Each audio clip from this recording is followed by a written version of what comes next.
Okay, hello. We're obviously doing something a tad different today. Um, we are going to be reading some spooky stories. And before we get into it, a couple things I want to say. First off, when I am reading the stories themselves, I'm probably not going to be interacting with chat too much. I will definitely pause between stories and come in and pick up whatever I've missed. But during the stories themselves, I'm probably just going to go on through them. Um, that being said, I'm trying a new music platform thingy, and if it stinks, let me know. I will switch over to it in a second. I want to get that settled before I actually start reading. So I obviously won't be able to tell if it is working or not because I won't be reading chat. Hello. And lastly, I am going to be posting the links to the stories that I am reading on the Discord. So if you want to read along, that's where it is. Hello. So, I'm going to switch over to the new music, and let's hope it doesn't stink.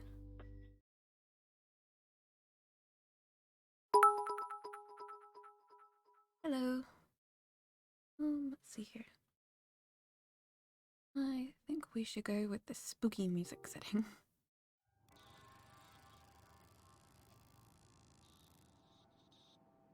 Okay. There is a Discord.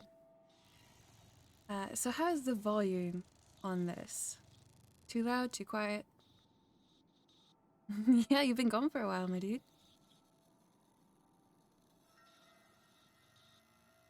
A little quiet? Okay, I'll turn it up a tad. I don't want it to be super loud because I am a quiet person. I can turn it up a little bit.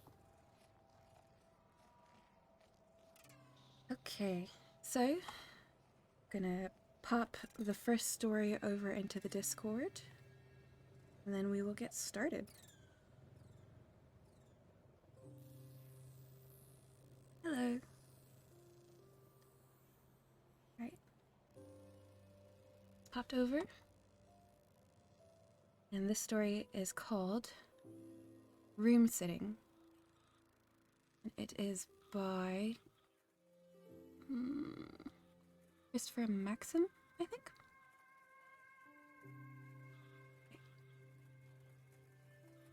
I was referred by a temp agency. I had no idea who I would be working for or what the job would entail. I only knew that the pay was good. A week-long excursion at $725 a night. More than enough to pay off a couple of credit card bills and a good chunk of next month's rent.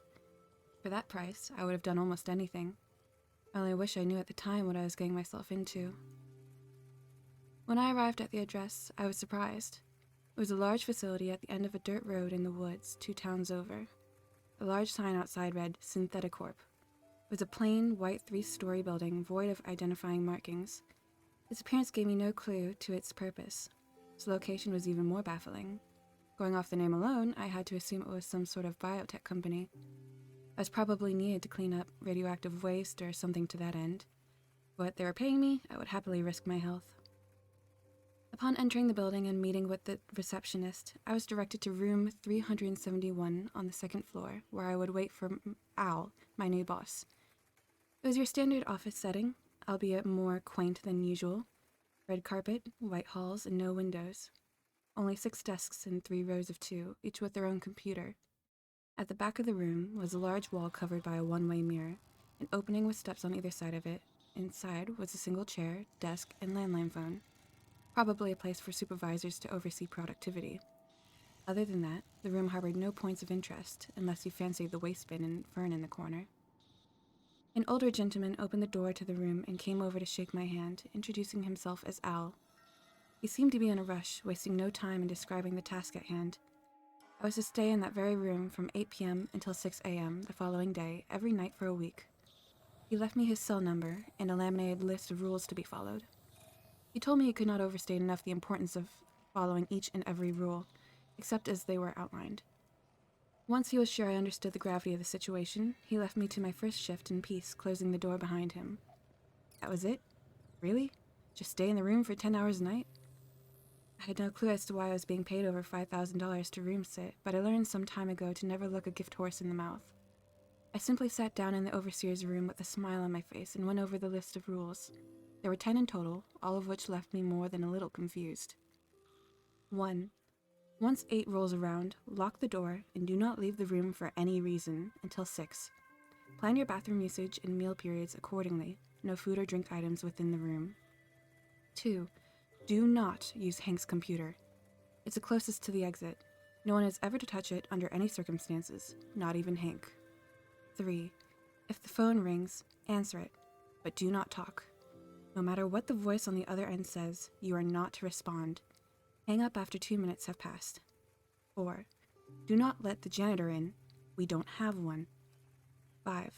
If anyone else comes to the door, let them in, ignore them. Do not react whatsoever. When they leave, shut the door and lock it behind them. 6. If the waste bin changes locations, place it back in the corner as soon as you notice. 7. If I stop by, only let me in if I know the password. 8. At 9:30 precisely, set each of the computer's home screens to different URLs, except Hank's. Do not react to the images, act normal. 9.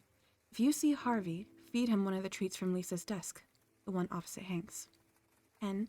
If there's an emergency, call my cell, but not after 10:05 p.m. Below the last rule was a final sentiment scribbled over the laminate in pen. No one has made it past night 3. Good luck. I was perplexed, wondering for a moment if Al was a lunatic, and if that was the reason no one else had lasted. Perhaps his quirks were too much for the previous candidates, and they backed out, fearing for their safety at the hands of his fragile mind. I would not be swayed so easily. Even if Al was crazy, I would happily take his money for what was shaping up to be a very simple job. At least, that's what I thought. Day 1 was utterly boring. Nothing remarkable happened. Definitely not anything to the extent of what Al's list would have me expect. At 9:30, I even changed the URLs on the computers, if for no other reason than to feel somewhat useful. The next night, however, was a little different. This music, I realize, is just looping. I'm gonna go back to Spotify. BRB. Okay, here we go. Day 2 started as it normally did. I settled in for another long night, making sure to eat and empty my bladder before locking myself in. At 9:25, just as I was about to ready myself to change the home screens again, I saw it. The waste bin was right there at the top of the steps to the overseer's room. I certainly hadn't placed it there. I felt a small spike in my adrenaline before calming down with a smile. The waste bin, the list. It was all a joke at my expense. Al would be in the next room, waiting anxiously to see the look on my face. I raced out to the office floor. There was no one there. I walked over to the exit and shook the knob. It was still locked. Confused and a tinge scared, I swiftly picked up the waste bin and walked it back over to the corner of the room. I checked the time, 9:30. I started changing the URLs on all of the computers, hoping desperately that I had imagined what just occurred. After skipping Hank's desk, I typed in the last website on PC number 6. I was about to pull away when some strange imagery manifested on the screen. It was surveillance footage of the room. The very room I was in. I saw me looking at the computer. I turned and looked up, but there was no camera. Upon looking back at the screen, I saw something terrifying. I watched as a copy of me stepped out from the overseer's room. It walked up behind me, grabbed a hard drive from one of the desks, and wound up to strike me in the back of the head. I quickly turned to shield myself. There was no one there. I turned back and the screen changed, displaying the website I had entered as normal. I raced back to the overseer's room and sat down, more than a bit frazzled. I contemplated walking out, but I steeled myself to continue. I was fine after all. Maybe Al wasn't a lunatic, but he didn't seem the type to wish me any harm. Not that I knew him all that well. Still, I hadn't sustained any damage. I was questioning my sanity, yes, but no bodily injuries had befallen me. Whatever was at play here seemed harmless so far. Knock, knock. There was a loud banging. Having just had the most terrifying experience of my life, I nearly jumped out of my skin. A voice then penetrated the door. "It's the janitor, just here to clean up. Can you open the door?" I recalled rule number 4 and denied him entry.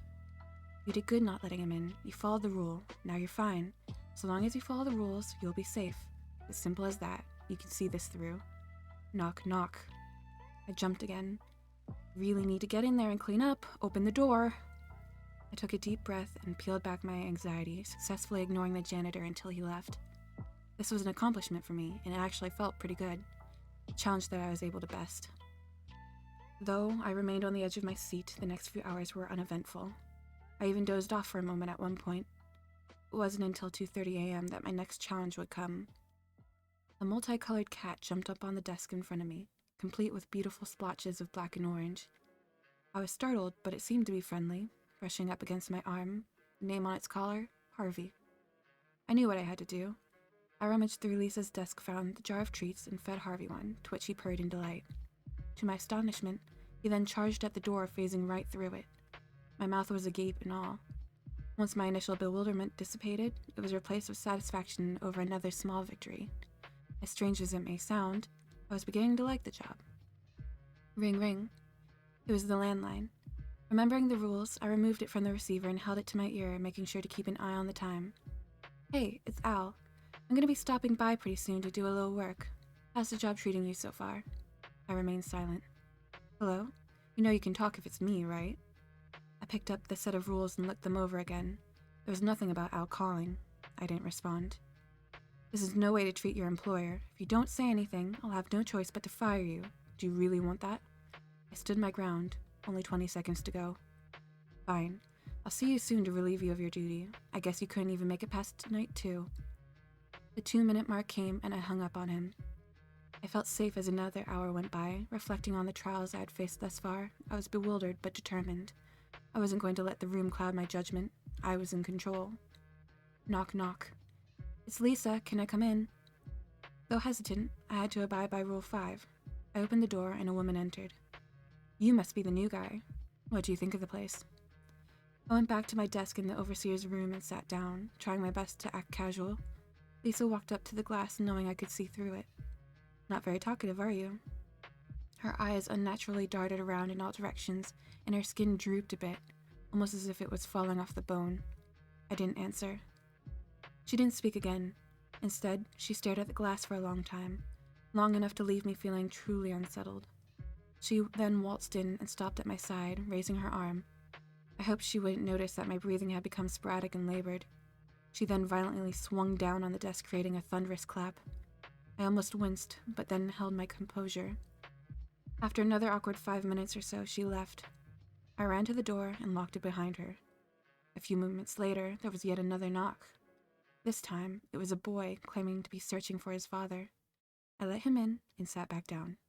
He tried many times to ask for my help, but I was careful to ignore him, just as I had with Lisa. At one point, however, I made the mistake of meeting his gaze.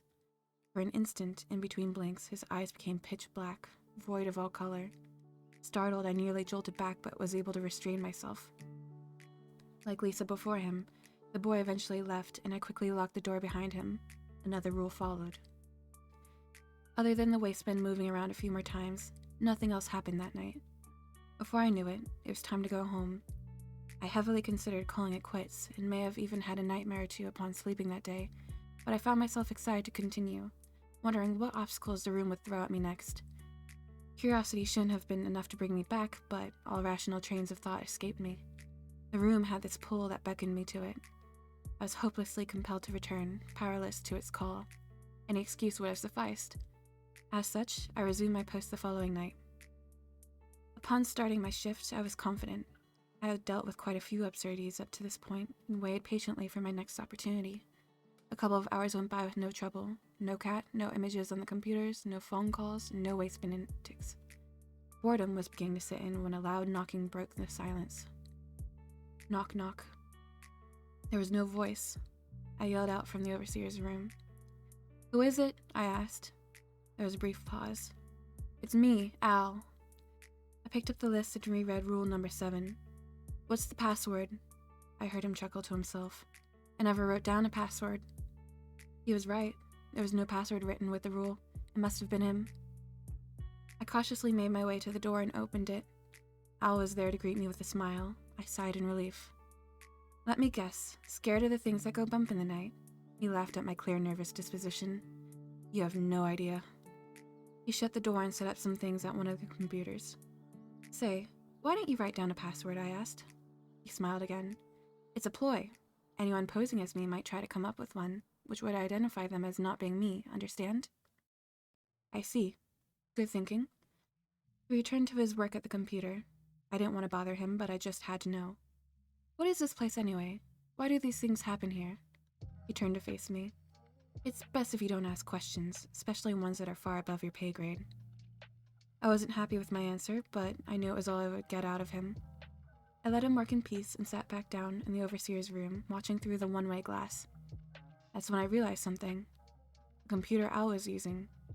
It was Hank's. I double-checked the list to make sure. Yes, that was definitely Hank's desk, and no one was to touch his computer, despite that. Didn't that apply to Al as well? I turned over the list on the off chance I might find some more information. That's when my heart sank. In large bold print on the back of the laminated sheet was text that read, "Password, Diner." Shoot. I grabbed my phone, reached for the scrap of paper with Al's number on it, and dialed it as fast as I could. There were a few tones, but he finally picked up. Hello? Everything all right over there? Oh, thank goodness. I made a mistake. I thought he was you. I let him in, and now he's on Hank's computer. He let out a long sigh of disappointment. I watched as Al's copy turned from his computer and then stood up. Listen very carefully. Do not act suspicious in any way. You should be fine if he doesn't suspect anything.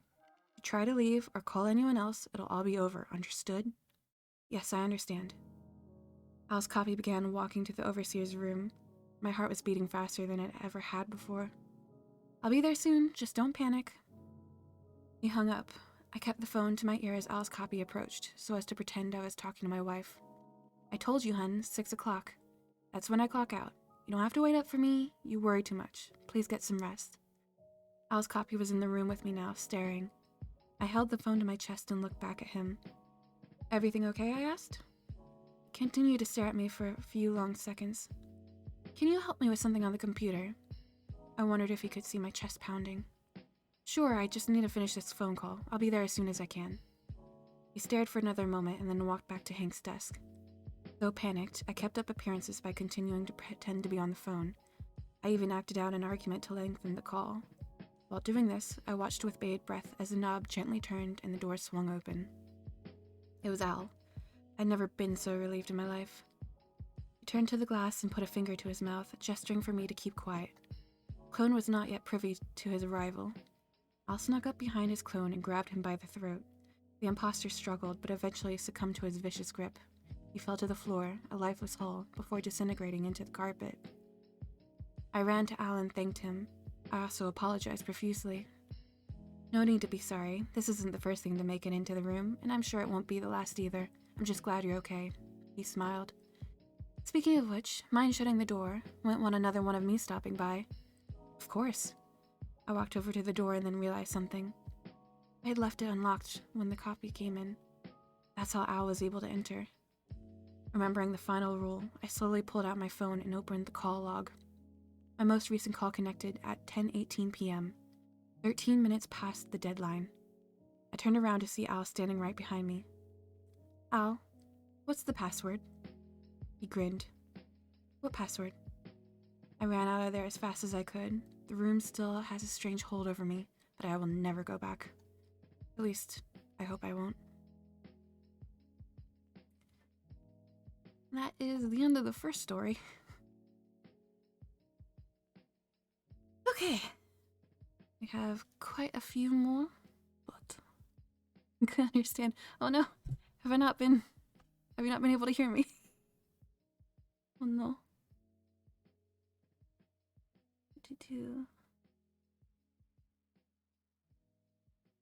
It is creepypasta. Oh, okay. Okay. So, first one is over.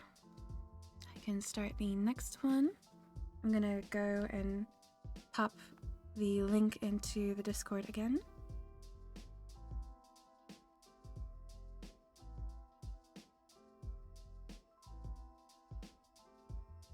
That's the next one. This one was suggested. It is called A Shattered Life. And I believe it is by Matt Demirsky? No idea how to pronounce that one. Okay.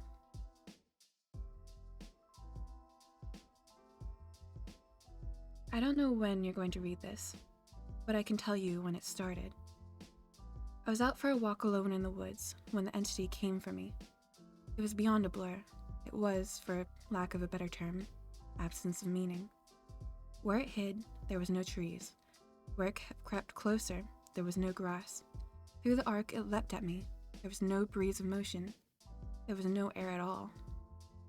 As it struck, I felt the distinct sensation of claws puncturing me somewhere unseen, somewhere I'd never felt before. My hands and arms and legs and torso seemed fine, and I wasn't bleeding, but I knew I'd been injured somehow. As I fearfully ran back home, I could tell that I was less. I was vaguely tired, and it was hard to focus at times. The solution at that early stage was easy. A big cup of coffee helped me feel normal again. For a while, that subtle drain on my spirit became lost in the ebb and flow of caffeine in my system. You could say my life began that week, actually, because that was when I met Mar. Sorry. She and I got along great, though to be honest, I'm pretty sure I fell in love with her over the phone before we even met. It was almost as if the strong emotions of that first week made the entity fight back. It was still with me, latched onto some invisible part of my being. The first few incidents were minor, and I hardly worried about them. The color of a neighbor's car changed from dark blue to black one morning, and I stared at it before shaking my head and shrugging off the difference. 2 days later, at work, a coworker's name changed from Fred to Dan. I carefully asked around, but everyone said his name had always been Dan. I figured I'd just been mistaken. Then, as ridiculous as it sounds, I was peeing in my bathroom at home when I suddenly found myself at a random street. I was still in my pajamas, pants down, and urinating, but now in full view of a dozen people at a bus stop. Horrified, I pulled out my clothes and ran home before someone called the cops. I did manage to get home, but the experience forced me to admit that I was still in danger. The entity was doing something to me, and I didn't understand how to fight back. Mar showed up that evening, but she had her own key. "Hey," I asked her with confusion. "How'd you get a key?" She just laughed. "You're cute. Are you sure you're okay with this?" She opened a door and entered a room full of boxes. I know living together is a big step, especially when we've only been dating 3 months. Living together? I'd literally just met her the week before. Thing was, my mother had always called me a smart cookie for a reason. I knew when to shut my yap. Instead of causing a scene, I told her everything was fine, and then I went straight to my room and began investigating. My things were just as I left them, with no sign of a 3-month gap in habitation, but I did find something out of the ordinary. A date. I shivered angrily as I processed the truth. The entity had eaten 3 months of my life. What the hell was I facing? What kind of creature could consume pieces of one's soul like that? I missed the most exciting part of a new relationship, and I would never understand any shared stories or in-jokes from that period. Something absurdly precious had been taken from me, and I was furious. That fury helped suppress the entity.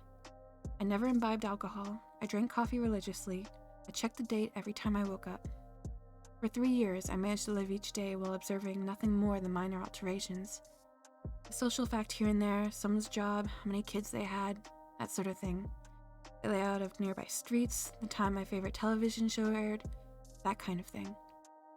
Always, those changes reminded me the creature still had its claws sunk into my spirit. Not once in 3 years did I ever let myself zone out. One day, I grew careless. I let myself get really into the season finale of my favorite show. It was gripping, a fantastic story. Right at the height of the action, a young boy came up to my lounger and shook my arm. Surprised, I asked, "Who are you? How did you get in here?" He laughed and smiled brightly. "Silly, Daddy." My heart sank in my chest. I knew immediately what had happened. After a few masked questions, I discovered that he was 2 years old, and that he was my son. The agony and heartache filling my chest was nearly unbearable. Not only had I missed the birth of my son, I would never see or know the first years of his life. Mar and I had obviously gotten married and started a family in the time I'd lost, and I had no idea what joys or pains those years contained. It was snowing outside. Holding my son in my lap, I sat and watched the flakes fall outside. What kind of life was this going to be if slips in concentration could cost me years? I had to get help. The church had no idea what to do. The priest didn't believe me and told me I had a health issue rather than some sort of possession. The doctors didn't have any clue. Nothing showed up on all their scans and tests, but they happily took my money in return for nothing. By the time I ran out of options, I decided to tell Mar. There's no way to know what this all looked like from her side. What was I like when I wasn't there? Did I still take our son to school? Did I still do my job? Clearly I did, because she seemed to be none the wiser, but I still had a horrible feeling that something must have been missing in her life when I wasn't actually home inside my own head. But the night I set up a nice dinner in preparation, she arrived not by unlocking the front door, but by knocking on it. I answered and found that she was in a nice dress. She was happily surprised by the settings on the table. A fancy dinner for a second date. I knew you were sweet on me. Thank the Lord I knew when to keep my mouth shut. If I'd gone on about being married and having a son, she might have run for the hills. Instead, I took her coat and sat down for our second date. Through carefully crafted questions, I managed to deduce the truth. This really was our second date. She saw relief and happiness in me, but interpreted that as dating jitters. I was just excited to realize that the entity wasn't necessarily eating whole portions of my life. The symptoms, as I was beginning to understand them, were more like the consequences of a shattered soul. The creature had wounded me, broken me into pieces. Perhaps I was to live my life out of order, but at least I would actually get to live it. And so it went for a few years, from my perspective. While minor changes in politics or geography would happen daily, major shifts in my mental location only happened every couple months. When I found myself in a new place and time in my life, I just shut up and listened, making sure to get the lay of the land before doing anything to avoid making mistakes. On the farthest flung leap yet, I met my 6-year-old grandson and asked him what he wanted to be when he grew up. He said, "Writer." I told him that was a fine idea. Then I was back in month 2 of my relationship with Mar, and I had the best night with her on the riverfront. When I say the best, I mean the best. Knowing how special she would become to me, I asked her to move in. I got to live through what I missed the first go-around, and I came to understand that I was never mentally absent. I would always be there, eventually. When we were moving her boxes in, she stopped for a moment and said she marveled at my great love, as if I'd known her for a lifetime and never once doubted she was the one. That was the first time I truly laughed freely and wholeheartedly since the entity had wounded me. She was right about my love for her, but for exactly the reason she'd considered a silly romantic analogy. I had known her my whole life. I'd come to terms with my situation and found peace with it. It wasn't so bad to have sneak peeks at the best parts ahead. But of course I wouldn't be writing this if it hadn't gotten worse. The entity was still with me, had not wounded me and departed like I'd wanted to believe. Closest I can describe my growing understanding was that the creature was burrowing deeper into my psyche, fracturing into smaller pieces.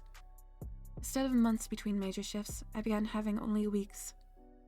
Once I noticed that trend, I feared my ultimate fate would be to jump between times in my life, heartbeat by heartbeat, forever confused, forever lost. Only an instant in each time meant I would never be able to speak with anyone else, never be able to hold a conversation, never express or receive love. As the true depth of that fear came upon me, I sat in an older version of me and watched the snow falling outside. That was the one constant in my life. The weather didn't care who I was or what pains I had to face. Nature was always there. The falling snow was always like a little hook that kept me in a place. The pure emotional peace it brought was like a panacea on my mental wounds, and I had never yet shifted while watching the pattern of falling white and thinking of the times I'd gone sledding or built a snow fort as a child. A teenager touched my arm. "Grandpa." "Eh?" He'd startled me out of my thoughts, so I was less careful than usual. "Who are you?" He half grinned, as if not sure whether I was joking. Handing me a stack of papers, he said, "It's my first attempt at a novel. Would you read it and tell me what you think?" "Ah, of course. Pursuing that dream of being a writer, I see." He burned bright red. Trying to, anyway. "All right, run off. I'll read this right now." The words were blurry and annoyed. I looked for glasses I probably had for reading.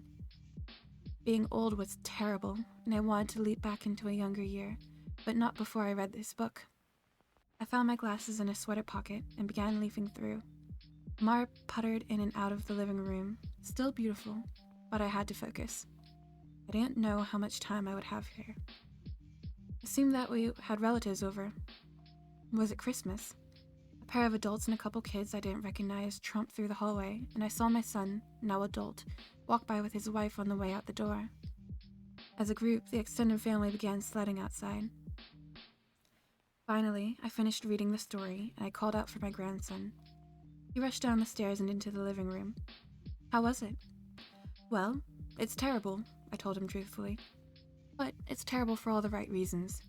You're still a young man, so your characters behave like young people, but the structure of the story itself is very solid. I paused. I didn't expect it to turn out to be a horror story. He nodded. It's a reflection of the times. Expectations for the future are dismal, not hopeful like they used to be. You're far too young to be aware like that, I told him. An idea occurred to me. If you're into horror, do you know anything about strange creatures? Sure. I read everything I can. I love it. Warily, I scanned the entrance to the living room. Everyone was busy outside. For the first time, I opened up to someone in my life about what I was experiencing. In hushed tones, I told him about my fragmented consciousness. Consciousness. For a teenager, he took it well. You're serious? Yes. He donned the determined look of a grown man accepting a quest. I'll look into it, see what I can find out. You should start writing down everything you experience. Build some data, maybe we can map your psychic wound. Wow. Sounds like a plan. I was surprised.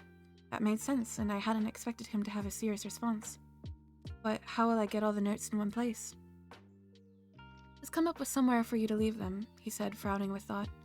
Then I'll get them, and we can trace the path you've taken through your own life, see if there's a pattern. For the first time since the situation had gotten worse, I felt hope again. How about under the stairs? No one ever goes there. Sure, he turned and left the living room. I peered after him. I heard him banging around the stairs. Finally, he returned with a box, laid it on the carpet, and opened it to reveal a bursting stack of papers. He exclaimed, "Holy poop." But of course, being a teenager, he didn't really say poop. Taken aback, I blinked rapidly, forgiving his cussing because of the shock. Did I write those? He looked up at me with wonder. Yeah, or you will. You still have to write them and put them under the stairs after this. He gazed back down at the papers, then covered the box. So you probably shouldn't see what they say. That could get weird. That much I understood. Right. He gulped. There are like 50 boxes under there, all filled up like this. Deciphering these will take a very long time. His tone dropped to deadly seriousness. But I will save you, Grandpa, because I don't think anyone else can. Tears flowed down my cheeks then, and I couldn't help but sob once or twice. I hadn't realized how lonely I'd become in my shifting prison of awareness until I finally had someone who understood. Thank you. Thank you so much. And then I was young again, and at work on a random Tuesday. Once the sadness and relief faded, anger and determination replaced them. After I finished my work, I grabbed some paper and began writing. While the weeks shifted around me, while those weeks became days, and then hours, I wrote every single spare moment about when and where I thought I was. I put them under the stairs out of order. My first box was actually the 30th, and my last box was the 1st. Once I had over 50 boxes written from my perspective, and once my shifting became a matter of minutes, I knew it was up to my grandson to take it from there. I put my head down and stopped looking. I couldn't stand the river of changing awareness any longer. Names and places and dates and jobs and colors and people were all wrong and different. I'd never been older. I sat watching the snow fall. A man of at least 30 that I vaguely recognized entered the room. Come on, I think I finally figured it out. I was so frail that moving was painful. Are you him? Are you my grandson? Yes. He took me to a room filled with strange equipment and sat me in a rubber chair facing a large mirror twice the height of a man. The pattern finally revealed itself. How long have you worked on this? I asked him aghast. Tell me you didn't miss your life like I'm missing mine. His expression was both stone cold and furiously resolute. It'll be worth it. He brought 2 thin metal rods close to my arm and then nodded at the mirror. Look, the shock is carefully calibrated. The electric zap from this device was startling, but not painful. In the mirror, I saw a rapid, arcing light silhouette appear above my head and shoulder. The electricity moved through the creature like a wave, briefly revealing the terrible nature of what was happening to me. A bulging, leech-like mouth was wrapped around the back of my head, coming down to my eyebrows and touching each ear, and its slug-like body ran over my shoulder and into my very soul. It was a parasite, and it was feeding on my mind. My now adult grandson held my hand as I looked in the horror. After a moment, he asked, "Removing it is going to hurt very badly. Are you up for this?" Fearful, I asked, "Is Mar here?" His face softened. "No, not for a few years now." I could tell from his reaction what had happened, but I didn't want it to be true. "How?" "We have this conversation a lot," he responded. "Are you sure you want to know? It never makes you feel better." Tears brimmed in my eyes. "Then I don't care if it hurts or if I die. I don't want to stay in a time where she's not alive." He made a sympathetic noise of understanding and then returned to his machines to hook several wires, diodes, and other bits of technology to my limbs and forehead. While he did so, he talked. "I've worked for 2 decades to figure this out, and I've had a ton of help from other researchers of the occult. This parasite doesn't technically exist on our plane. It's one of the lesser spawns of mu, not beta mu, and it feeds on the plexus of mind, soul, and quantum consciousness/reality. When details like names and colors of objects changed, you weren't going crazy. The web of your existence was merely losing strands as the creature ate its way through you." I didn't fully understand. I looked up in confusion as he placed a circlet of electronics like a crown on my head, in the exact line where the parasite's mouth had ringed me. "What's mu, not beta mu?" He paused his work and grew pale. "I thought that you wouldn't know. You're lucky, believe me." After a deep breath, he began moving again and placed his fingers near a few switches. "Ready?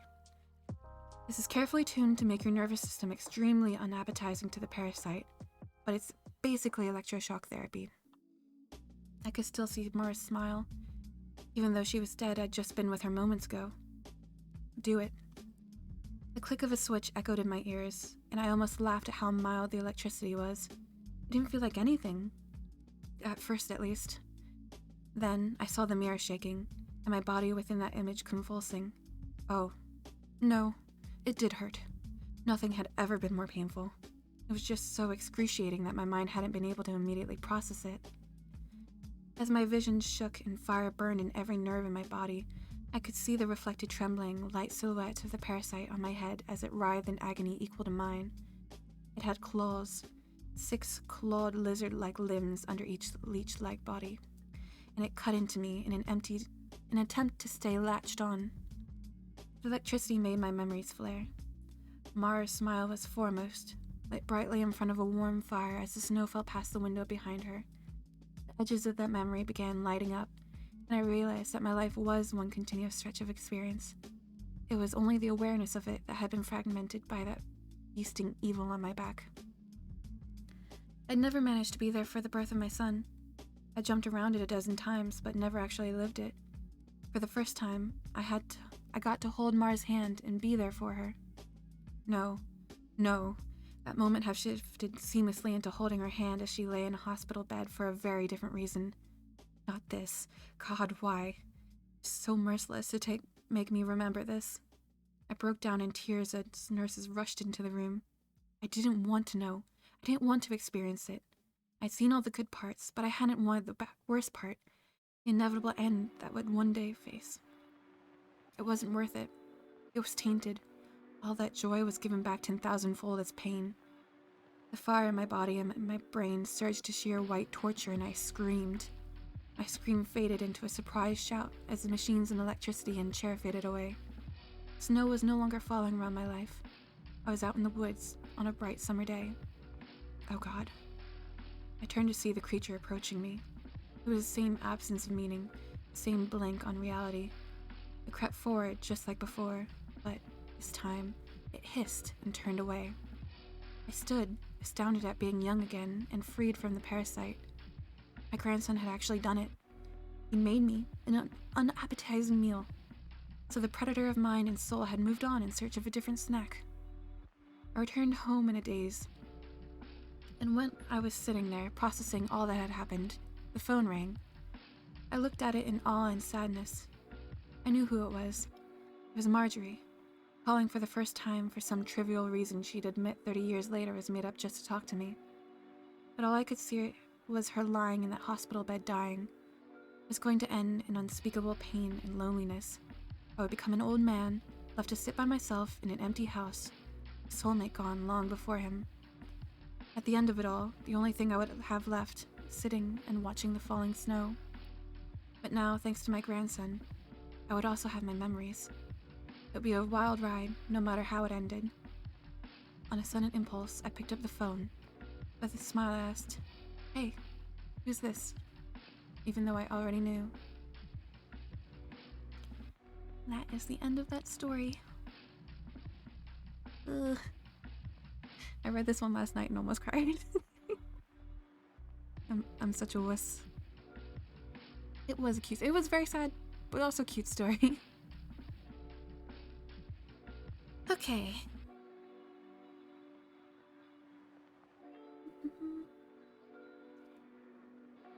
Next story is called Peculiar Kind of Madness by the same person, I believe. And hello to people who have been joining. I have missed it, but hello. Let me just grab the link to the story and put it in the Discord. There's Peculiar Kind of Madness. Right. It's posted. Okay. Need some water. Voice is getting dry.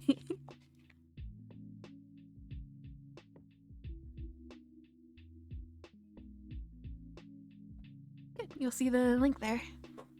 Should be in the just chatting section. Okay. Once again, this one is called A Peculiar Kind of Madness, written by Matt Demirsky? Don't know names. Okay. I'd always known that my great-grandma was an orphan, but in late October of last year, she decided to tell me the truth about what happened to her family. We were visiting her for her birthday. It was a tradition in our household. Road trip. Oh gosh. I feel a hiccup coming. Excuse me. Okay. It was a tradition in our household. A road trip we knew in the back of our minds we'd take only a few more times. She was turning 98, so that was just the cold hard truth of the matter. In my childhood, the journey to central Iowa had been a fun and light-hearted affair, but now my brother and parents could only maintain strained politeness as we met up and hit the road together. Each of us knew that this trip might be our last. For several hours, we drove through vast open farm fields and stretched from horizon to horizon. My great-grandma's house was down a narrow dirt road off a wide dirt road off a gravel tractor lane. As a city boy, it was, more or less, the most remote possible dwelling I could imagine. She was born there, had lived her entire life there, and would soon, well. As we parked in an open, muddy rectangle and stepped out to stretch our legs, the constancy of the place surrounded me.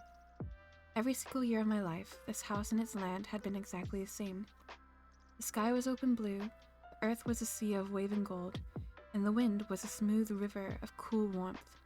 There was never anything to mar those three pillars of sensory experiences, except the house, the barn, the defunct old tractor, and the bell.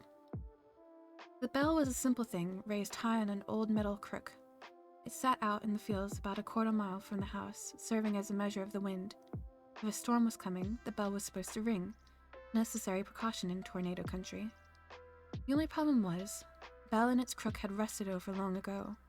Every time I got out of the family van from age 5 to age 26, I glanced that direction and felt a sense of unease as my gaze fell upon that decayed artifact. This time, at age 27, I looked over and saw that the bell had been scraped and polished clean of rust. It glinted in the sunlight, practically daring me to look at it. I followed my family inside while struggling with a feeling of dread that I couldn't articulate. Who had cleaned the bell? And why? I tried to stop thinking about it as we gathered in the kitchen and said our hellos. My great-grandma was making tea and shooed off our attempts to help. She was a frail woman from whom movement was difficult, but she never let that stop her. The Wi-Fi password is on a note in the living room, she told us with unquestionable authority. Go stare at your phones and the tea will be ready in a moment. My brother and I did as we were told, but my parents turned on the television instead of looking at their phones. For a few minutes, we stayed in our separate worlds, only returning to the present when my great-grandma brought in the tea. And we had a nice time. That night, when everyone else was long asleep, I happened to open my eyes and see a glow under the door of the guest room I shared with my brother. My parents were in a different room and would not see the same light, so it was up to me to investigate. Quietly, so as to not wake him, I crept out and down, finding my great-grandma still awake. She sat in her big jade leather chair, her gaze on the television. She asked me without looking my way, "You don't fall for this stuff, do you?" "What, like ads?" She pointed her thin little arm at the nearby couch. "Sit." I sat. "I'm going to tell you a family secret," she said softly, finally looking my direction. "It's for you, and possibly for your brother, but not your parents. Do you understand?"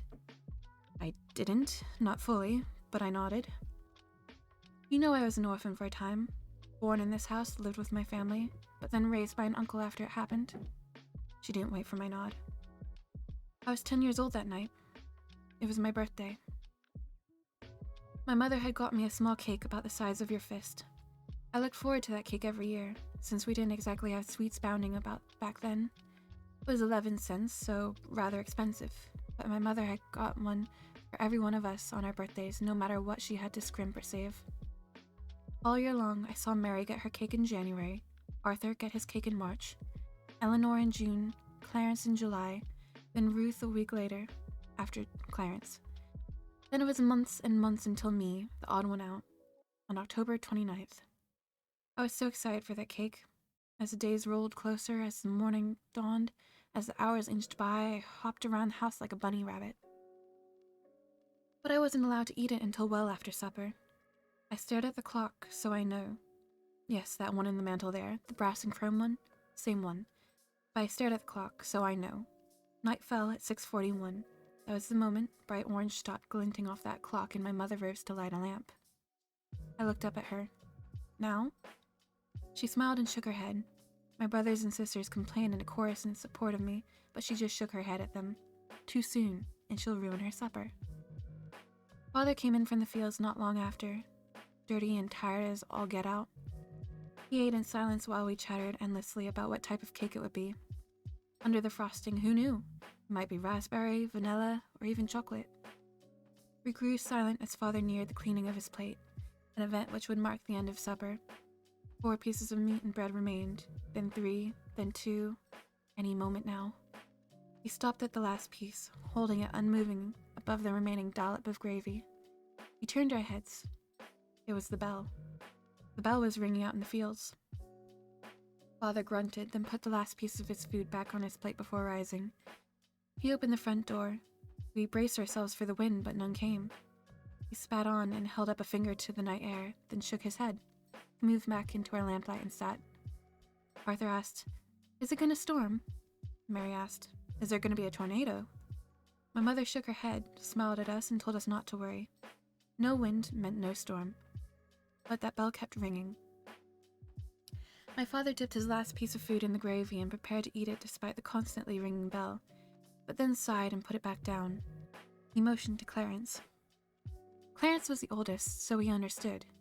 He was nearly a man himself, and tying the bell would be no problem. He grabbed a candle, protected the flame with his hand, and headed out the front door. My brothers and sisters and I piled up the window. Opening it, we found nothing but absolutely still, chilly air. We watched his little spot of light move about the house and into the fields in the direction of the bell. The clanging metallic sound stopped, finally, and the candle's little flame hovered next to it for a solid minute. "Why is he taking so long to tie it?" Ruth asked. Eleanor suggested, "Maybe he's having trouble making a knot. Knots are tough." We watched for another minute or two before, and I know how this sounds, the little flame in the distance began to rise. Slowly, smoothly, straight up. We followed it with our eyes, exclaiming the entire time, as it moved out of sight beyond the roof overhang.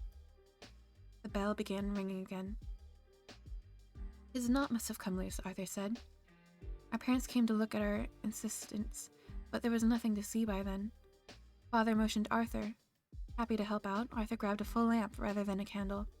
He hurried out the front door, around the house, and into the fields while he watched from the window.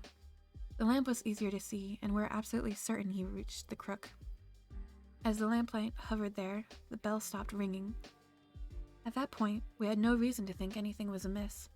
Maybe the wind had just blown a wisp of burning candle string up into the sky and Clarence had gotten lost in the dark. We would see the lamplight, find Arthur, and they would both come back.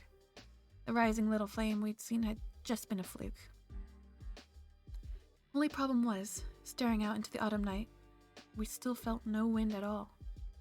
We stared at that unmoving light for a strangely long period of time.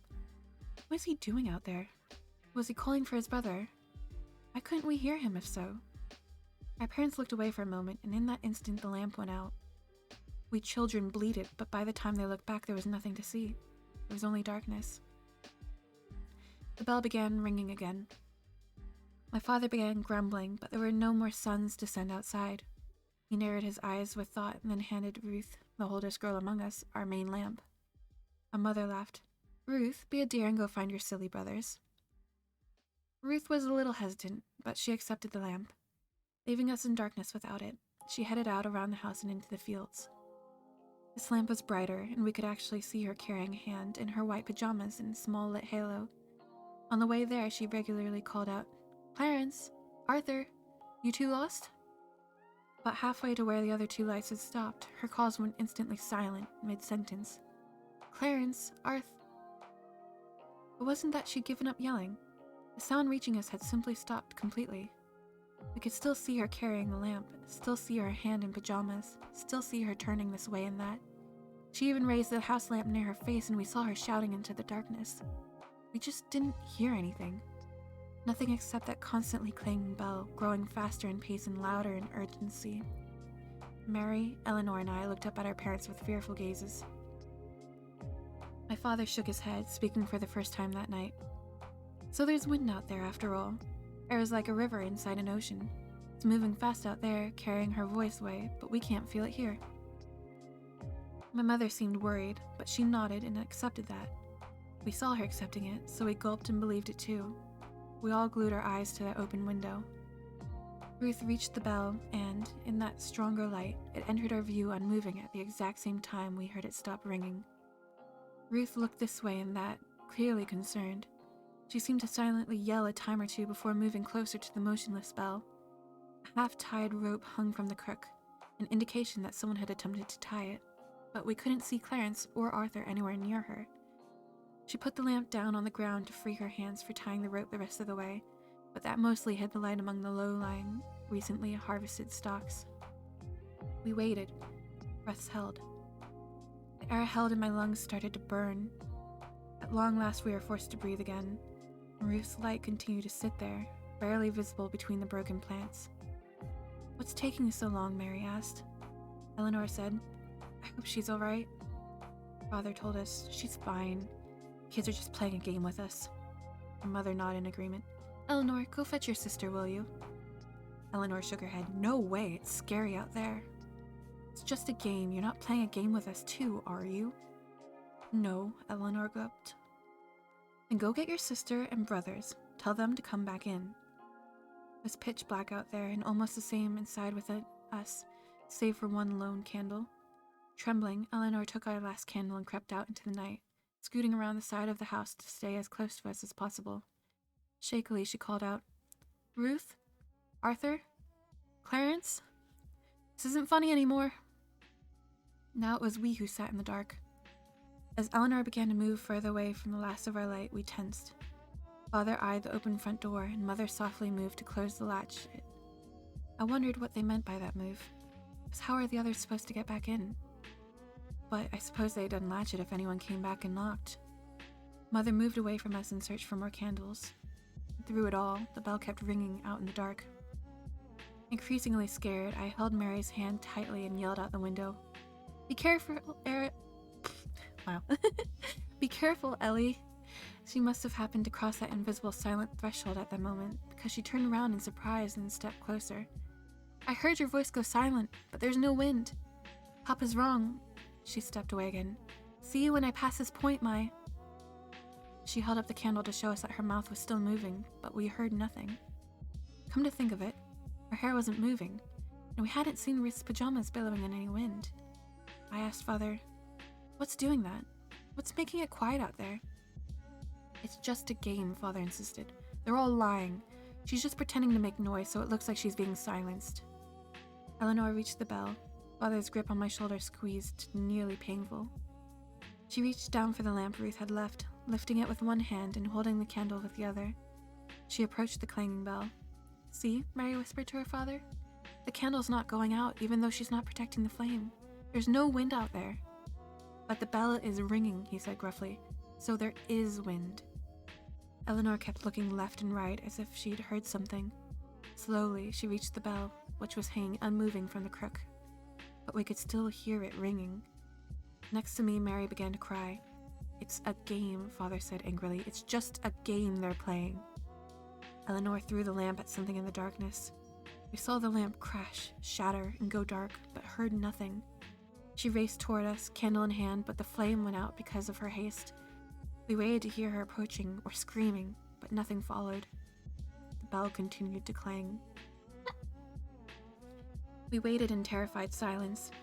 Mother returned with a candle for each of us, and we sat vigil at the window. Nothing and no one moved. For hours the bell clanged without wind.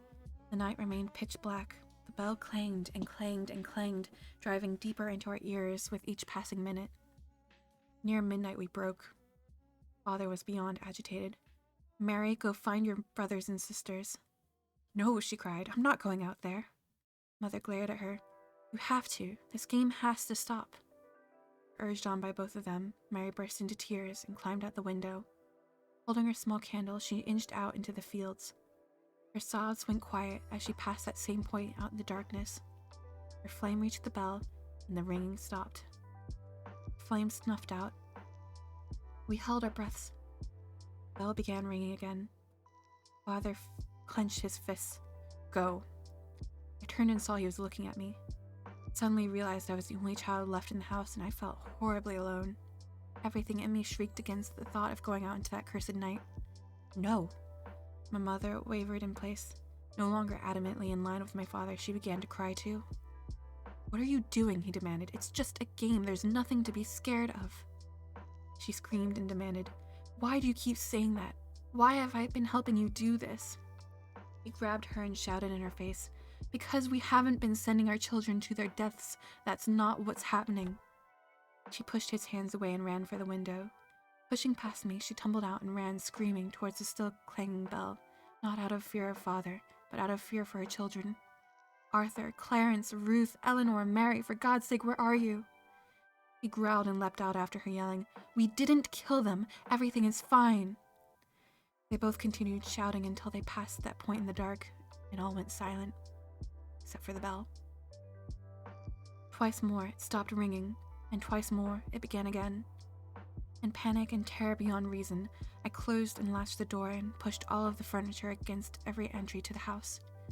I curled in a cupboard, holding the last candle up to my face as it slowly melted its way down toward my fingers. I was alone. Somehow, I was alone. We'd all seen the danger and stared right at it as it happened, but one by one, they'd all gone out there anyway. I'd been surrounded by a full band of siblings my entire life, and now I was completely and utterly alone in a house in the middle of nowhere. By the length of my candle, it was 3 a.m. when the knock came at the door. I trembled, but did not make a sound. The knock sounded again, 40 heartbeats later. It was louder this time. I shook, holding my candle tight. The third knock was more like a tremendous crash or kick, and I heard the door explode inward. 60 heartbeats of silence passed, and then the floorboards creaked. Something in me told me to put my candle out for fear of it being seen through the cracks in the cupboard, but I didn't dare. Not darkness. I couldn't handle darkness. I would scream if I did, so I kept it lit. Slow, quiet steps moved through the house. Whoever it was seemed to be pausing and listening at times. At others, they would rush forward to a random spot in a sudden frenzy and then stop abruptly. 400 heartbeats after that, the bell began ringing again. But this time, it rang from inside the house. It rang from the kitchen. It rang from near the bed. It rang outside my cupboard. Clang, 10 feet away. Clang, 5 feet away. Clang, right up against the cupboard door. And then it opened. I sat expectantly, mouth open and eyes wide, as I waited for my grandmother to continue. After a bit, I realized that was it. But what'd you see? She shook her head. That's not the point. I'm here, so obviously I survived. And a young man like you doesn't need to know what horrors walk this world outside the paved cities of man. Gulping, I asked, "You're not just pulling my leg. This really happened." Yes, her gaze went distant by television light. Here's what I want to tell you, and what you should tell your brother. The thing that opened that cupboard door and stared at me from the dark, the thing that hoped to wait out my candle before the coming of dawn, had a bell tied to one of its teeth with a blood-soaked rag, such that it would clang when its mouth was open for hunting. Somehow, some way, some heroic poor soul managed to tie a warning bell to that thing before they died. We heard that warning bell all night long, and yet my entire family walked out there one by one. We didn't listen because we didn't want to listen. My father knew what he was doing halfway through, but he didn't want to accept what he'd already done, so he did even worse to continue living the lie. I narrowed my eyes. What are you saying? She grabbed my hand briefly. Fear will tell you to put your candle out, but your head will tell you to keep it lit. Don't give in to fear. You keep it lit, you'll get through this. Turning my head, I became aware of a sound in the distance. Is that the bell? I was so caught up I didn't notice. How long has it been ringing? She just clenched her fist and turned back to the television. And that is the end of that one. Oh no, an ad. Sorry about the ads. Yay. I like that author. I think he's good. I'm good at the spooks. All right. Hello, new people. Why are you sad? That one wasn't even sad. The one before this was sad. That one was relatively not.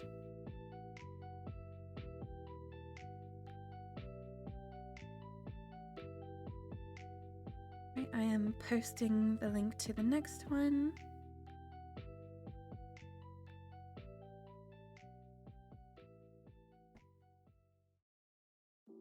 Can't see. What do you mean? This next one is called The Quiet Sky. It is by Ryan Brenneman, I think. Once again, link is in the Discord. And we are about halfway through because I picked out 6 stories. And this is our 4th, so.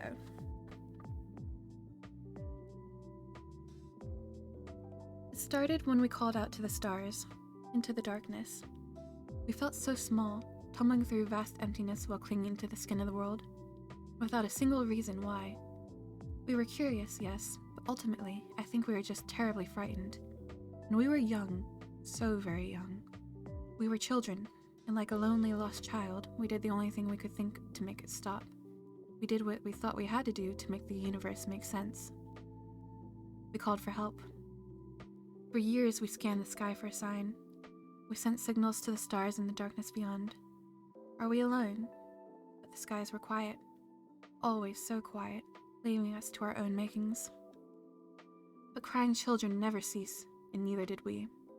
We sent calls into every corner of space for decade after decade. We refused to believe no one was out there. They had to be. Yet, for some unknown reason, they never answered us. Everyone remembers when that changed. I think it responded to the Arecibo message from 1974. The response to the Arecibo message was received almost 3 months ago, in 2 separate parts. The first part of the message was received at the Hat Creek Radio's Observatory in California. The Allen Telescope Array picked up what sounded like static interference that continued on for over an hour. It consisted of unintelligible screeching and buzzing sounds that continued without pause for the whole hour. The meaning of this message was never discovered, if it had one. The only thing we knew was that the signal's origin came somewhere in the Hercules constellation, near Messier? I'm sorry with my pronunciations. As soon as that signal stopped, the real message began. We made contact that day, and we were asked a question. Who is there? It came not through the radios, but as a voice. A voice inside all of our heads asked the question to all of us.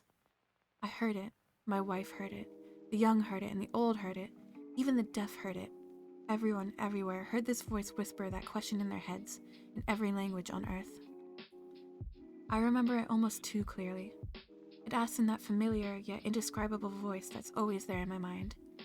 It's like one of my own thoughts had gone rogue and had decided to speak directly to me. The world seemed to stop as everyone listened for what came next. Where are you? The heavy question seemed to linger in our minds for hours afterwards, and then for days, and then for weeks.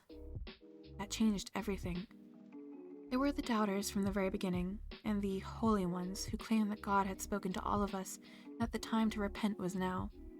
There were those who claimed they'd heard nothing, and those who'd claimed that the aliens had given them their own secret messages.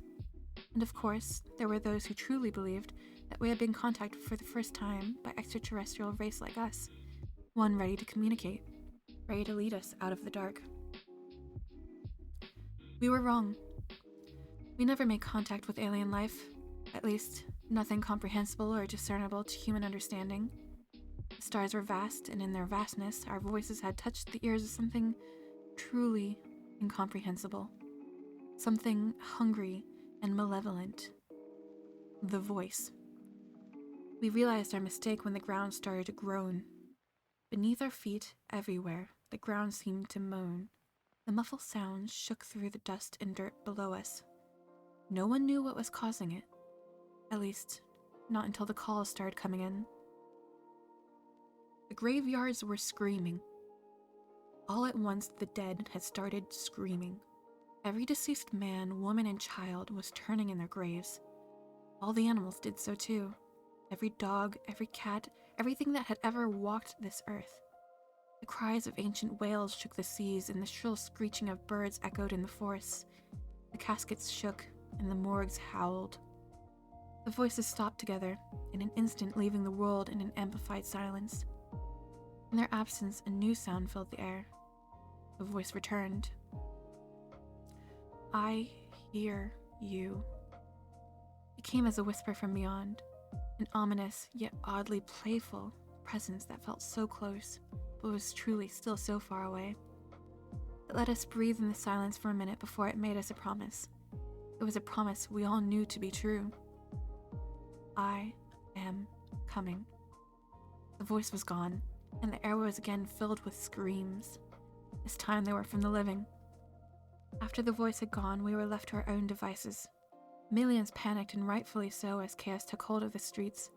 Many would die in the violence and the gunfire of that night. They would be known as the raptured before long, and the rest of us were the condemned. We could only wait. The screaming dead was only the first of the side effects that we felt as the voice approached. The closer it got, the more we felt it. That first night after the screaming, we noticed the stars bleed for the first time. A section of the western sky had turned black, blacker than the night. It was only truly visible because of the ring of stars around it. The light from those stars had turned red, and they seemed to bleed across the sky like food coloring dropped into water. The light swirled and flowed all around the edge of some unseen mass. I knew then that I was staring into the face of the voice. Our scientists claimed that nothing was there, and that their radar and scans always came up empty. Their telescopes could see nothing but darkness in that section of space. However, the proof was right in front of us, as every night that ring of darkness got wider and more stars bled in the sky. We watched it come. As each night passed, the black spot would widen, and more stars would distort and bleed around it. During the day, a new hell would greet us. The side effects worsened. The day always brought something new. I'm sure most of what happened will go untold and unknown. The animals started disappearing. All of them. No tracks, traces, or bodies were left behind. Pets would run away, some violently so. They all retreated, never to be seen again. The forests were left abandoned. The ocean's empty. Air was left silent. The world left seemed empty and lonely. It left like water receding from the shore just before the tsunami breaks. One day, about 2 weeks ago, scientists tried to talk to the voice again. They hoped, perhaps, to reason with it. They told it about what was happening in our world and asked it questions. The scientists begged. It didn't speak. When asked what the voice sent, a response. The next night, the skies lit up in streaks of fire. It was alight for hours, blazoned with orange and red. We didn't realize the effects until the next day when the televisions turned to static and the telephones refused to work. We had sat watching as all the satellites were knocked out of the heavens. After that, reports became rumors and rumblings, sanity a thing of the past. The air chilled and weighed us down. The voice was nearly here, and everyone felt it. It rained for a week after the satellites fell. The rain was salty and mired with an unknown filth that turned the grass black. Maybe the satellites tracked something back in with them after they hit the sky. No one knew for sure. All we knew is that it fell from clouds black as charcoal and blotted out the sun like liquid ash. Darkness fell upon us for days. When the clouds went away, the skies were empty. There were no clouds, yet the sky hung low and gray. If the sun was anywhere in the sky, it never made itself known, even if it had abandoned us. Each day grew slowly darker and darker until night and day became almost the same. Some people would claim later that they'd seen things in the dark. Creatures with gangly limbs and crooked faces lurking in the corner of their vision. They were tall, white creatures that looked molted or rotten through their transparent skin. Appearances would last for just a second or two before vanishing without a trace. Some believed that this was the first step in the aliens' invasion, but the rest of us didn't know what to think. We just knew that it was nothing that simple or benign. They must have been hallucinations. Just more madness to endure, but ultimately as harmless as anything else. As harmless as the screams of the dead, the missing animals, and the dying sky. Appearances slowly increased in duration and number. I think everyone saw them once at least, but I didn't think a single person would ever guess what they truly were. They never touched nor spoke to anyone, and they certainly never harmed anyone. Most who got good looks at them described them as mournful or sorrowful looking. Some even claimed the creatures watched over them at night, and others even claimed that it seemed as if the creatures were sorry for them. One claimed to have even seen one prostrate upon the ground, hands clasped above its head. He said it was praying for us. Prayer was no help. The churches and places of worship that had divided us for so long failed to bring hope to any in the end. The voice let them pray and beg for a while, but just days ago the voice ended it all. No one questioned how, for at this point nothing that happened surprised anyone anymore. But on the final day, all books of worship burned. Every last Bible, every Quran, everything. People rushed to their centers of faith but found no solace. The churches and temples had suffered the same fates, if not worse. The peoples were left abandoned by their greatest hopes. There are rumors of churches all around the world, with walls formed from the bodies of those who sought refuge. They were merged to the walls, stuck to them like flies in a trap.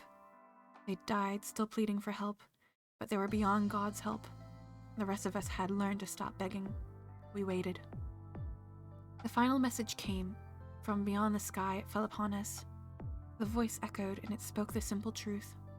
I am here. There's a darkness beyond the horizon, the likes of which I doubt has ever been seen. It brings with it the screams of countless souls, and it moves fast.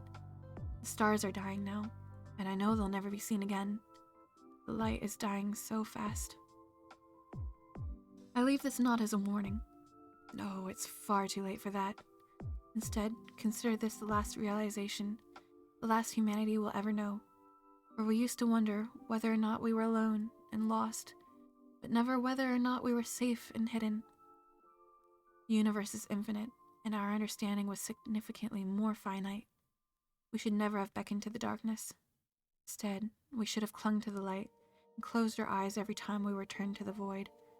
As the final minutes approach, I hold one final truth to be certain. I now know why the skies were always so quiet.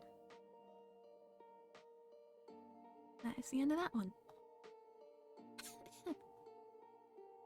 My voice is getting so scratchy, I'm sorry.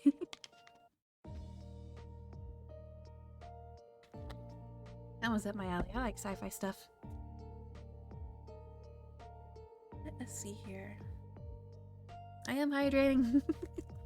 It's not enough. Welcome to the journey. Right, I believe this is the second to last one. This one was another requested one.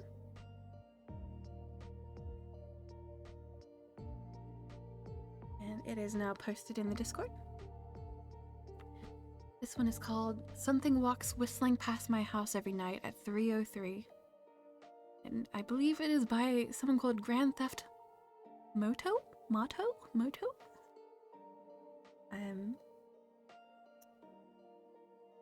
Okay, let's get started. Hello, Time Doctor. Okay. Yeah, it's a little ominous, ain't it? I'm gonna chug more water real quick. See if I can fix my throat a little. Please excuse me. Okay. Alright. Every night, no matter the weather, something walks down our street whistling softly. You can only hear it if you're in the living room or the kitchen when they walk by, and it always starts at exactly 3:03. The sound starts faint, somewhere near the beginning of the lane near the Carson place. We're towards the middle of the street, so the whistling moves past us before fading away in the direction of the cul-de-sac. When I was younger, my sister and I would sneak into the kitchen some nights to listen. Mum and Dad didn't like that, and we'd catch hell if they caught us out there, but they were never too hard on us since we always stuck to the one big rule. Don't try to look at whatever was whistling. My neighborhood is a funny place. Sorry. My neighborhood is a funny place. I've lived here since I was 6 and I love it. The houses are small but well kept, good-sized yard, plenty of places to roam. There are a lot of other kids here at my age. I turned 13 back in October. Gosh, the hiccups will not leave me alone today. We grew up together and would always play foursquare in the cul-de-sac or roam around from back porch to back porch in the summer. This was a good place to grow up.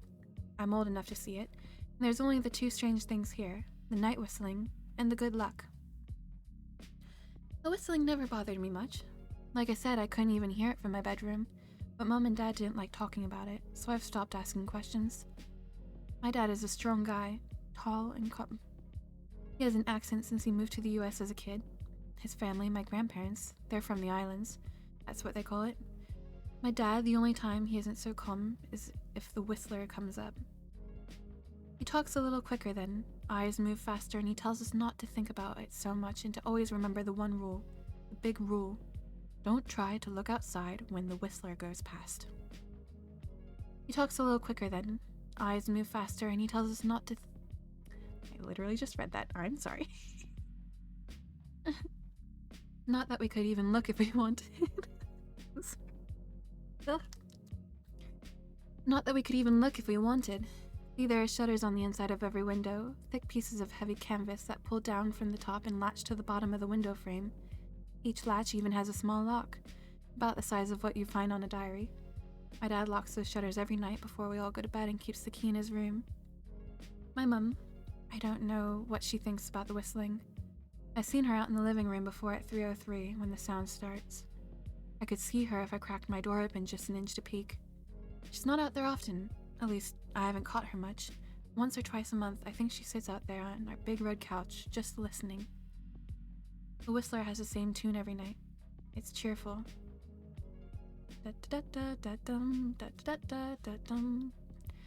Remember how I said there are two odd things about where I live?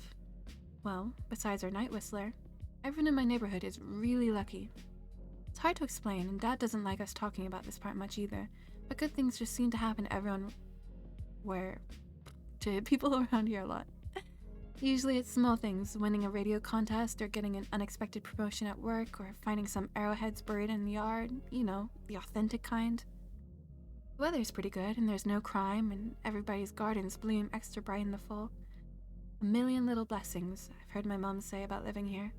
But the main reason we stay here, why we moved here in the first place, is my sister Nola. She was born very sick, something with her lungs. We couldn't even bring her home when she was born, only visit her in the hospital. She was so small, I remember. Small even compared to the other babies. A machine had to breathe for her. We moved into our house here to be closer to the hospital. As soon as we moved here, Nola started getting better. The doctors couldn't figure out why. They chalked it up to whatever they were doing, but we all could tell they were confused. But my parents knew. Even I knew. Nola getting better was just another of the million little blessings we got for living in our neighborhood. So that's why we stayed, even after we found out that for every small miracle that happens here every day, now and then, some bad things happen. But they only happen if you look for the Whistler. See, our neighborhood has a welcoming committee. They show up with macaroni casserole and a gift basket and a manila folder whenever someone new moves in. They're very friendly. 4 people showed up when we moved in 7 years ago.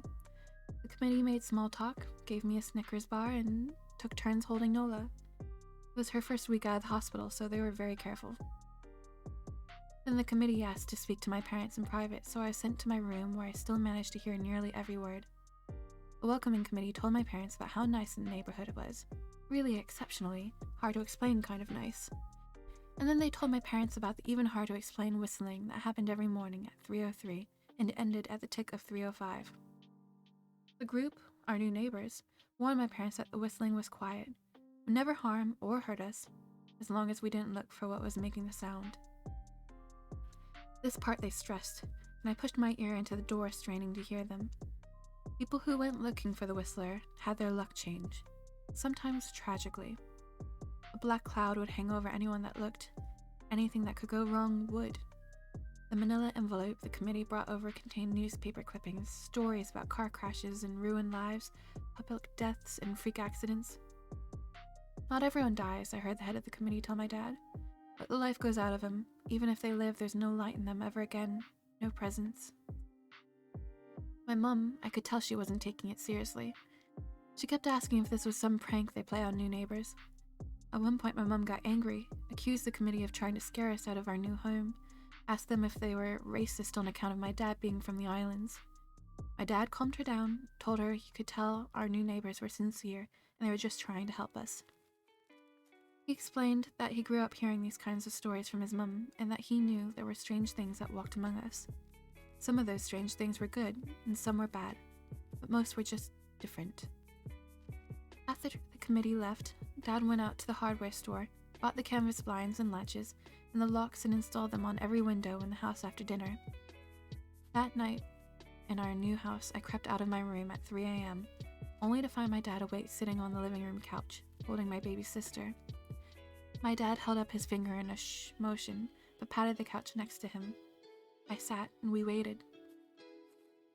At exactly 3:03, we heard the whistling. Da-da-da-da-da-dum, da-da-da-da-da-dum. It came and it went just like our neighbor said. The whistling returns each night and we never look and we enjoy our million little blessings every day. Nola breathes on her own and she's grown into a strong, clever girl. My dad even joined the welcoming committee. We don't get new neighbors often. Why would anyone want to leave? But when a new family moves in, my dad and the committee bring them macaroni casserole, a gift basket, and the manila folder. I can always tell by the look on my dad's face when he comes back if the family took the committee seriously, or if we'd be getting new neighbors again very soon. Not long ago, a family moved in directly next to us. The previous owner, Miss Maddie, passed away at the age of 105. She lived a good long life. Our new neighbors seemed like they'd fit in just fine. They believed the welcoming committee, took my dad's advice about the locking shutters since they had a young child of their own.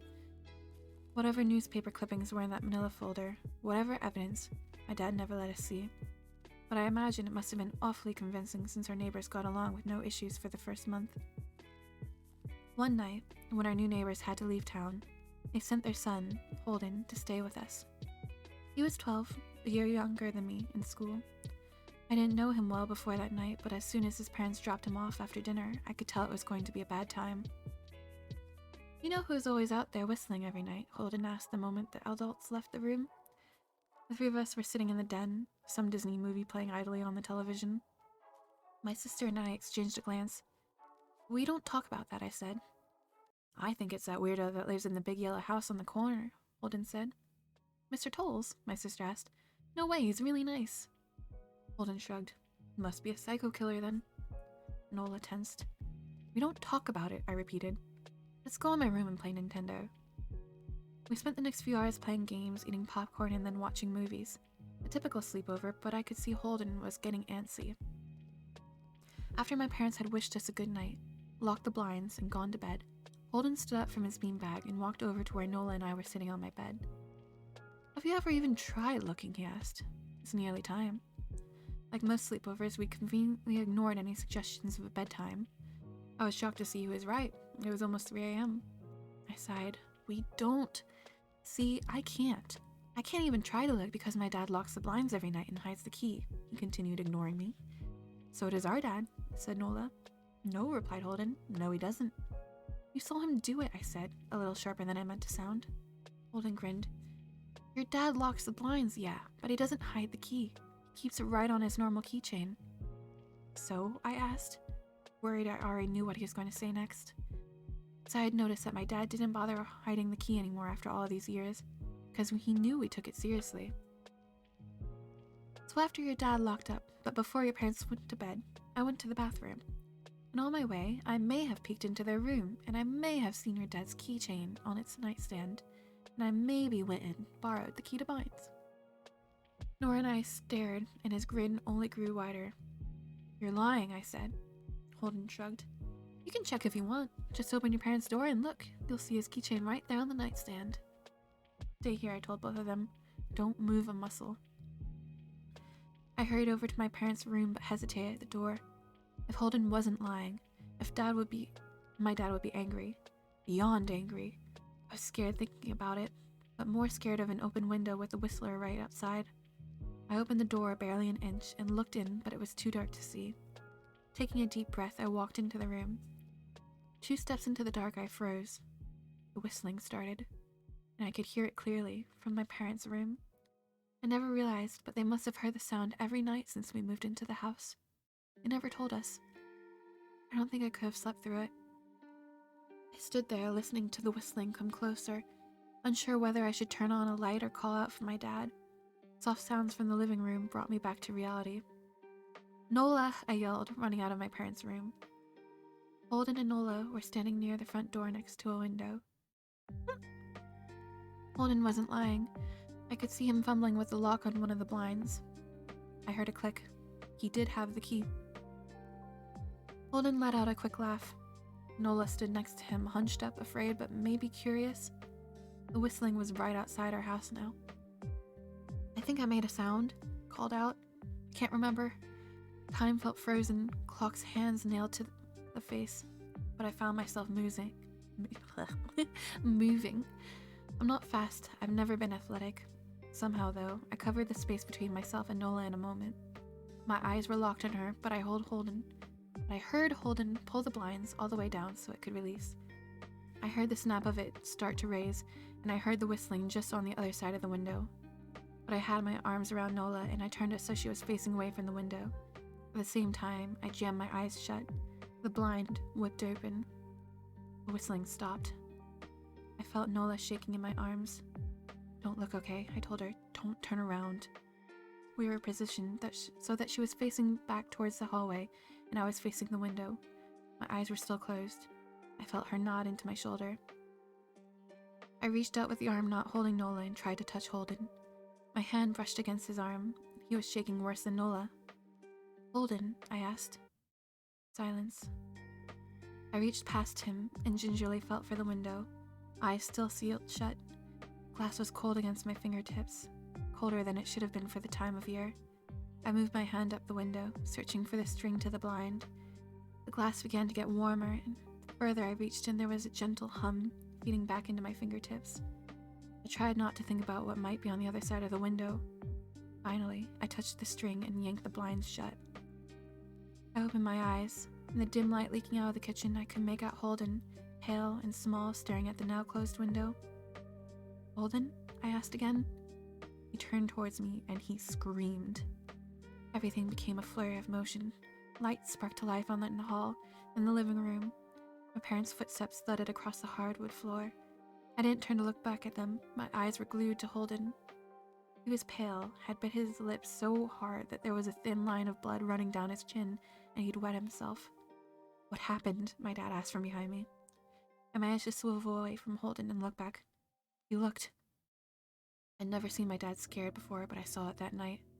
In that moment, an old, ugly terror stitch on his face. Parents' fear. "Just Holden," he mouthed to me. I nodded yes. My dad let out a breath. He looked so relieved I nearly expected him to cheer. But then he turned to Holden, and my dad's face changed. I wonder if he felt bad for feeling good that Holden was the only one that looked. There was a knock at the door. We all froze. Holden whimpered. "Don't answer it," my mom said. She stood at the threshold of the hall. I always thought she was a skeptic and just humored my dad about the windows and the whistler, but that night we were all believers. I noticed that both of my parents held baseball bats they must have taken from their bedroom. The knock came again, a little louder this time. "Please don't open the door," Holden whispered. My dad walked over to him, hugged him close. "We won't," my dad promised, still holding his bat. "Nothing is coming in here tonight." Thud, thud, thud. This time the knocking was loud enough to rattle the door. Holden screamed again, and Nola clutched her arms around my neck. My mom came over and knelt down next to us, wrapping my sister and me close. Thud, thud, thud. "Call the police," my mom whispered to my dad. The knocking instantly stopped. My dad looked over his shoulder at us. "Do you think?" He was cut off by frantic knocking that trailed off to a polite tap, tap, tap. "Police," something said from the other side of the door. The voice from outside sounded exactly like my mum, like a parrot repeating the words back at her. "Police. Call. The police. Tap, tap, tap. Police." My mom pulled us closer. "Police. Police. Police. Police." "Please stop," I heard her whisper. "I don't think calling them will help," my dad said. "How will we know when they're the ones at the door?" The knocking came back harder than before. The door shook. Then it stopped. After a long moment, I heard the knocking again, but it was coming from our back door. We all turned together towards the back door, but the knocking immediately returned to the front door. Front to back to front, loud then quiet, then loud again. Suddenly, the sound was coming from both doors at once. Big, heavy blows like a sledgehammer. And suddenly started rapping against all the windows in the house, then the walls. It was like we were living inside a drum with a dozen people trying to play at once. Or we were a turtle. Something was attempting to claw us out of our shell. "Stop," Holden yelled. The knocking died. "I won't tell," Holden said, staring at the door. "I promise, I won't tell anyone what I saw, just please go away." We waited for nearly a minute. Then we heard it. A soft tap, tap, tap coming from the window Holden had looked through earlier. Holden started to cry, sobbing like a prisoner watching gallows being built outside their cell. My dad held him, brushing his hair, but never lied to him, never told him things would be okay. The tapping at the window went on for the rest of the night. We huddled together in the living room for I don't know how long. Eventually my mom tried to take us kids into my room while my dad stayed us to watch the door. But the second we moved into my bedroom, the knocking came back, so loud it was possible to ignore. I was afraid the door couldn't take it. We went back to the living room, and the knocking stopped. Only the tap, tap, tap on the window remained. None of us slept that night. Tapping stopped around 7 a.m. That's about the time the sun comes up here. We waited another 2 hours before my dad opened the blinds from one window. He made us all go back to my parents' bedroom first. I heard him open the door and then came back in. "Okay," he told us. "It's done." Holden's parents came back around lunchtime. My mom and dad walked Holden over to his house, and they all went inside for quite a while. Nola and I watched from the window. She stuck to me the whole day, right at my side, sometimes holding my hand. When my parents came back, they looked grim, but wouldn't tell us what they had said to Holden's family. It was a Sunday, so we all spent the day together, ordered pizza, and watched movies. That night, everyone slept in my room. Nola and my mom in the bed with me, my dad in a chair he pulled over. There was no knocking that night, or any night since. We didn't see much of Holden or his parents for the rest of that week, but by Thursday there was a moving truck in the driveway. Nola and I watched them packing up the whole afternoon after school. What sticks with me the most is how tired Holden and his parents looked. All three had the same pallor, grim mouths, and lightless eyes. Even from across the street, I could tell something was very wrong. Holden and his family were gone before sunset. I remember what the original welcome committee said to my parents when we moved in. Not everyone who looks at the Whistler dies, but even those that live have the light go out of them, and the rest of their lives are full of misfortune, a million little tragedies. I think Holden's parents must have looked, either to comfort him if they didn't believe, or share the burden if they did. I watched Nola some days, happy, young, and alive, and I wonder if I'd been slower if she'd looked out the window that night. Would I have looked too? Comfort her, to share that burden? I'm glad I don't have to find out. We still live in that house, in that neighborhood. We still hear our Whistler walking past every night. The blessings, the luck, the good things here are too good to leave. But we're careful. We don't have friends over to spend the night anymore. My dad hides the key to the blinds very, very well. Not that I've gone looking. Some things you just don't need to look for. And that is the end of that one. And a letter. I liked it. Thank you for suggesting it. We also read one of the other ones that you suggested. The one that you said was your favorite.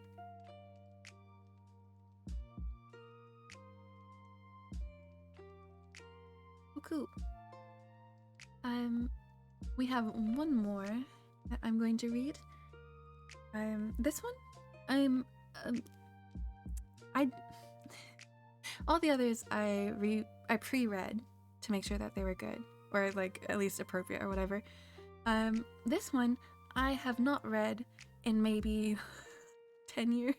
Like, it's been less than 10 years, probably like 8 or something.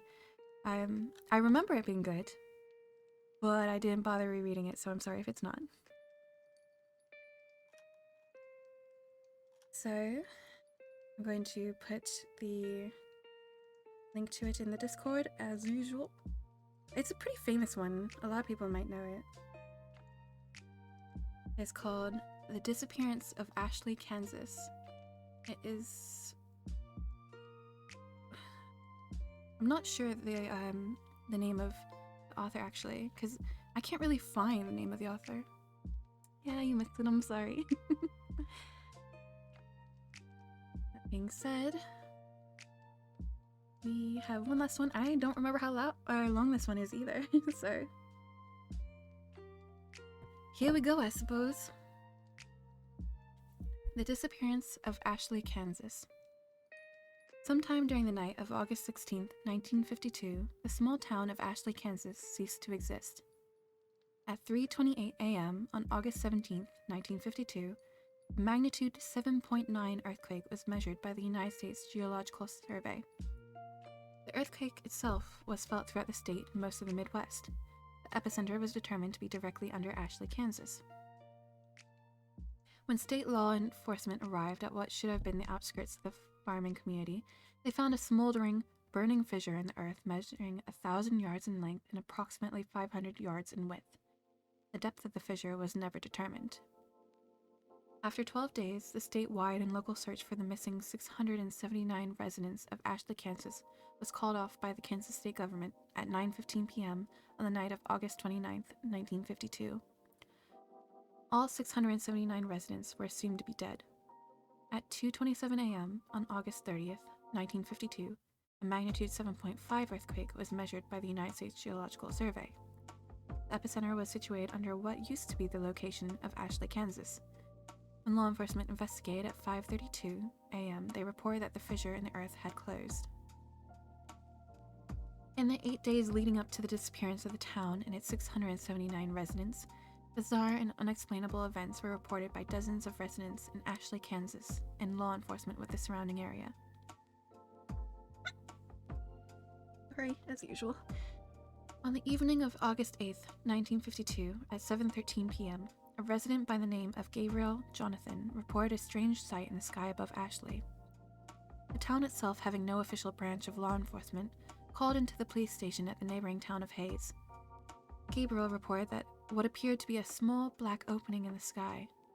Within the next 15 minutes, the Hayes police station became overwhelmed with dozens of phone calls, all reporting the same phenomenon. The phenomenon was never reported by any neighboring communities. A decision was made to send off a trooper to Ashley to investigate the matter the following morning. At 7:54 a.m. on the morning of August 9th, 1952, Hayes police officer Alan Mace radioed the Hayes police station. He reported that despite following the one-way road leading into Ashley, he had become lost. According to his report, the road continued along its normal path, but somehow ended up back in Hayes. Officer Mace went on to add that the road never curved or bent in any direction. At 9:15 a.m., 7 of the town's 10 police cars were sent to investigate the situation, and all members of the team came to the same conclusion. The only road leading into Ashley stopped leading into Ashley, but instead led back to Hayes. Phone calls continued to pour into the Hayes police station, all reporting that the black opening in the sky continued to grow in size. All callers were advised to remain inside and to not travel outside unless absolutely necessary. At 8:17 p.m., Mrs. Elaine Cantor reported her neighbors, Mr. and Mrs. Milton, and their 2 children, Jeffrey and Brooke, missing. According to Mrs. Cantor's phone call, the Miltons attempted to leave town in their family car earlier in the evening. They never returned. Law enforcement officials from Hayes never reported the car or individuals coming up the one-way road. At 7:38 a.m. on the morning of August 10th, 1952, phone calls from Ashley and the Hayes police station reported that the town was in total darkness. The sun had never risen. At 10:15 a.m., at the request of Hayes law enforcement, a helicopter from Topeka, Kansas flew over the region in which Ashley, Kansas stood. The town was never observed from air. At 12:43 p.m. on the afternoon of August 11th, 1952, Mrs. Phoebe Danielewski called into the Hayes police station. She reported that her daughter, Erica, had begun to have conversations with her father, who died 3 years prior in a drunk driving accident. To add to her concern, Mrs. Danielewski reported that Erica was attempting to go outside into the dark to join them. Over the course of the next 12 hours, a reported 329 phone calls were placed into the Hayes police station, all describing similar phenomenon with the children of the town. The following morning of August 12th, 1952, the situation became dire. During the middle of the night, all 217 children in the town of Ashley, Kansas disappeared. A reported 421 phone calls were placed into the Hayes police station. Unable to be of any useful assistance, Hayes law enforcement instructed all callers to remain inside and to avoid any and all attempts to finding the missing children. At 5:19 p.m. on the evening, August 13th, 1952, Ashley elderly man, Scott Luntz, reported a growing distant fire to the south. According to his description, the fire seemed to turn the distant black into bright red and orange that seemed to extend high into the sky. Throughout the rest of the day, calls continued in, stating that the fire, in addition to moving north, now seemed to come out of the black sky. No fire was ever witnessed by any of the neighboring communities or law enforcement officials. The reports continued until 12:09 a.m. on the morning of August 14th, 1952. The last phone call placed by Mr. Benjamin Endicott reported that the fire in the sky had grown so intense that it began to appear as daytime over the town. The phone call ended abruptly. From the phone call placed by Benjamin Sherman Endicott. Benjamin: just hold on. Wait. Continued silence. Yeah, I see something. It's to the south, it looks like... End phone call. The next phone call wouldn't be placed until the following evening. The following is the entire transcript of the final phone call to be received by the Hayes Police Department out of the town of Ashley, Kansas. It was placed at 9:46 p.m. on the evening of August 15th, 1952. In the recorded phone call, the officer on duty is Officer Pete Welsh. The caller has been identified as Miss April Foster. Begin phone call. Officer Welsh: Hayes Police Department. Muffled static. Hello? Foster: Yes, hello? Officer Welsh: Ma'am, who am I speaking with? Foster. My name is April. April Foster. Please, sir. Please help me. Officer Welsh. What is happening, ma'am? Foster. Last night they came back. Officer Welsh. Ma'am, I'm going to need you to. Foster. Last night they came back. Officer Welsh. Ma'am, I'm going to need you to calm down and speak clearly. What happened? Who came back? Everyone. Everyone. They all came back in the fire. What do you mean, everyone? My son. I saw my son last night. He was walking down the street. He was burned. Jesus, he was burned. Ma'am, he died last year. I raised him since he was a baby. It was just me and him. I told him to watch for cars when he rode his bike, but he never wanted to listen. Ma'am, what you're saying isn't making any sense. You said everyone came back. Are you listening to me? Everyone. Everyone came back. Everyone who died or went missing, they're back and they're looking for us. He said, Mommy, I'm okay now. See, I can walk again. Where are you, Mommy? I want to see you. Ma'am, where are you right now? Are you safe? I'm hiding, just like everyone else. We saw them coming through the fields and some people opened their doors for them. God, the screaming. I don't know what happened to them. Their houses caught fire and they caved in. I have my curtains drawn. I'm hiding in the closet right now and... Ma'am, is everything all right? Are you okay? Ma'am? Oh my God. Ma'am? Something just came in. Ma'am, stay as quiet as you can. Don't make a sound. Mommy? Mommy? Came inside. Stay absolutely still. Don't leave. Mommy? Mommy, where are you hiding? Stay quiet. Sound of heavy footsteps, laughter. I found you, Mommy. Indiscernible screaming. Ma'am? Ma'am? End phone call. The following morning at 6:55 a.m., the law enforcement officials of the Hayes Police Department arrived at the location of Ashley, Kansas. A smoldering, burning fissure in the earth was all that remained. And that's where that one ends.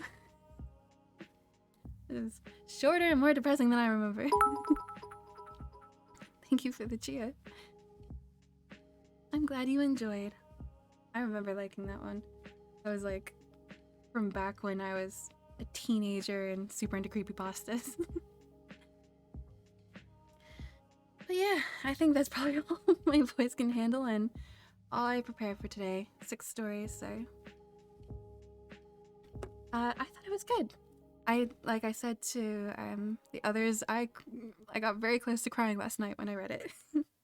I am a wuss, so...